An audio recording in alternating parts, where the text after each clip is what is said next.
Hello there, value creation through service. This is Fede again, and as I promised, I am here to give you a general introduction to your fieldwork.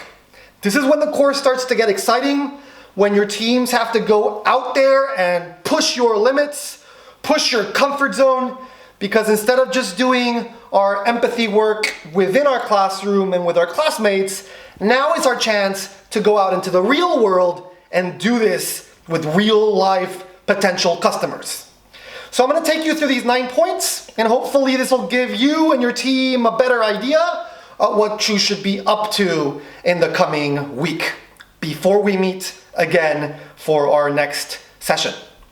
So point number 1, I'm going to encourage each team to think about which type of brick and mortar store you want to explore. Because of our goal here is basically to understand as much as possible one particular type of store so that later during our following sessions, we can actually focus on a particular user, identify the needs of that user, and create a better service to that user. So first, focus on one type of store. Excuse me. So we can think about, for example, clothing stores. There are a lot of clothing stores out in downtown Bergen, easy to find. Another kind of store, a supermarket, right? A Rematusen or a Coop, also very simple to find. And also, both of these kinds of stores usually have a lot of movement, a lot of customers, right? A lot of activity and action that you can actually study and break down and synthesize and do a lot of cool things with. Let's think about another example. Maybe sports stores like XXL, maybe shoe stores. You get the picture. But what's important is for each team to identify one particular kind of store, right? Once you've decided that as a team, the next thing you need to do is point number 2, which is basically to think about the place where you're going to do your research, right? So, for example, if you're thinking about using supermarkets, maybe half of the team can go to a Coop, another half of the team can go to Rematusen, right? Maybe later on, 2 other people can break out and they can go to, I don't know, Meni to see maybe the higher end of the supermarket market, right? The idea is for you guys to be smart so that you can go out tactically, separate each other, tackle different places, and then come back and discuss your findings. It's not very efficient to have 6 people going to the same place and doing the same kind of research. So think about places and your tactical strategy of how you're going to go out there and figure the fastest and most efficient way of learning. 3, once you're in the place, right, the first thing you need to do, like we discussed in class, is simply observe, right? Find a place where you can sit down, right? Maybe an area of the store where people won't find it strange that you're simply observing, right? But it's important to not only observe the store, the stands, the products, but of course also observe the people that are interacting with each other, with the store employees, and with the things inside of the store, right? Spend a lot of time observing. I can't give you a specific amount. It's up to the teams to decide on how much effort you're going to dedicate to this, but you're going to at least have to observe for 1 hour to really start to get a sense of the meaning of the environment, right? Not only the people, the places, and the things, but what these interactions actually mean to the people that are a part of this environment. Right? Another thing you can do for observation that we didn't talk too much about in class is this concept of shadowing. Right? You can literally find someone to follow around the store. If you have a cart and you're pushing it around or you're carrying your basket, they're just going to think that you're a normal customer. But instead of shopping, you're going to be observing every single thing that this person does, right? How she picks up the can and turns it around to read the ingredients, right? How she asks for pricing, right? How she maybe takes out her phone and checks different stores and different prices. Whatever it is that the customer is doing, You should really observe it, and you can follow them around as if you were their shadow. Right? You can also let them know, so maybe a family member say, hey, can I go shopping with you? And they'll be like, yeah, sure. Ask them to act as naturally as possible, and then also shadow them. Instead of incognito, you can do it overtly. Right?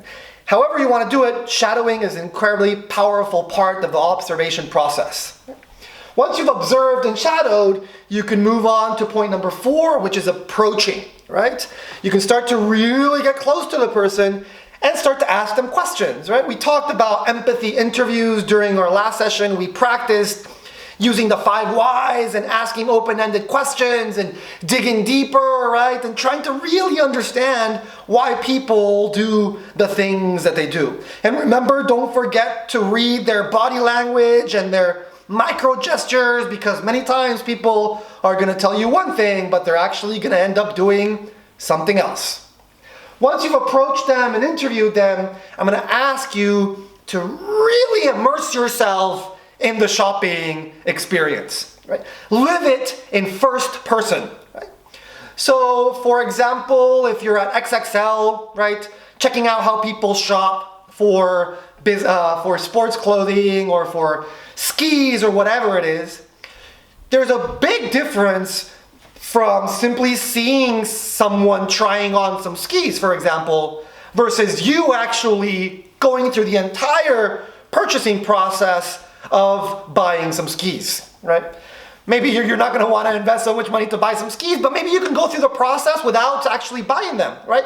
Ask the questions and have the person measure your shoe and tell them about your different goals in skiing, right? And get a sense for whether the service is good or bad, and you're going to live it as opposed to someone else. So really immerse yourself in the shopping experience. There's many ways of doing this, right? You need to be creative on how deep you get in actually performing the action that your customers are actually performing, right? First person is the best way to learn. So don't forget to immerse fully. I will post, by the way, several different readings and videos that support a lot of these points. There will be a video in particular around immersion by this fantastic product designer named Patty Moore. And essentially what she did is she became an 85-year-old woman for more than 2 years to understand what it was like to be old and try to use different products and involve themselves in different services at that very old age. Point number 6, document, document, document. It's incredibly important to try to bring all of the information that you're collecting through your empathy research onto one notebook or one camera, right? Or one video recorder, and really try to encapsulate everything that's going on in your environment through the documentation process. This is going to be incredibly important because later, during our next session, I'm going to ask you to take out all that documentation so that we can start to use it to make sense of everything that we've learned. During our next session, it's all about sense making. But for now, just collect that information, right? Pictures, notes, recordings, voice recordings, anything that you can do to really bring back what you experienced and what you observed and what you listened to during your empathy research. Point number 7. Once you've gone out there to these different places, you need to come back and discuss it with the rest of your teammates, right? The information of empathy simply lying in your head will have no value literally whatsoever. The value is created when different people start to share different experiences and different observations. That's also what we're going to be doing during our next session. We call this the collective sense-making process. When somebody says something that they observed and then someone else says something different that they observed, and then you put those different perspectives together and you start to create meaning and sense together as a team. So please do that before we actually meet. It's very, very helpful to get together and discuss in a very short period of time after you've done your empathy work, so you won't forget about these things, right? As soon as you're back from, one group to Ramatusen and the other group to Coop, try to get together that same day and discuss your different findings. Point number 8, it will start to get super ambiguous What do I mean by this? There will be a point where your team and you're going to be out there, you're going to be doing all your observations and your interviews, and you're going to be asking yourselves, what is the goal here? What are we doing? Right? There is no wrong or right. There is no specific mission that we should tackle, which is something that us business people, we love to have our missions, right? We need to have our goals. We need to have a very clear objective. But remember, you don't know what you don't know. When you're exploring completely new ground, when you're really trying to innovate, you need to deal with that fuzziness, that ambiguity, that enormous amount of uncertainty. Because at the end of the day, all we're doing right now is need finding. We're essentially going out there and trying to identify human needs in the brick and mortar shopping experience, so that later we can create solutions to those needs. But to identify needs, first you have to spend a lot of time sort of just swimming in this enormously ambiguous space that for many people, again, particularly type A, hard-going, mission-driven business students, can be quite difficult at times. I'm not going to give you any more instructions than that, because one of the major parts of design thinking training is to learn to simply deal with this nasty ambiguity. And the more you go out there and the less answers there are, the better you get at asking the right questions, which is, at the end of the day, the goal of innovation. And finally, point number 9, is this concept of point of view. And the reason I'm bringing this up is because that's going to be our very first challenge when we meet up again in class during our next session.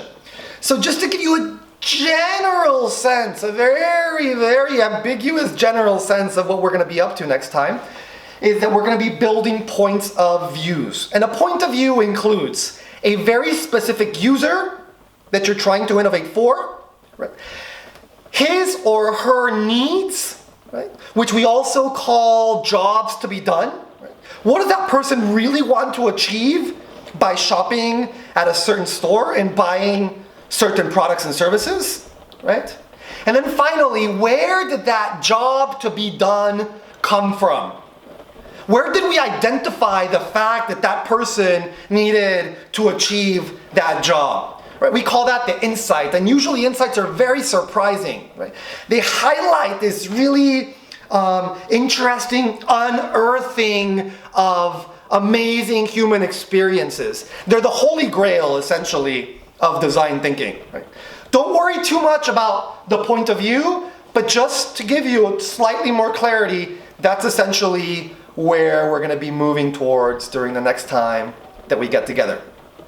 Okay, I think I've spoken enough. Check out the website. Please do those readings. Watch the extra videos I give you, because they're really going to help for you to take advantage as much as possible of your time doing research out in the real world. Until the next time, ha det bra!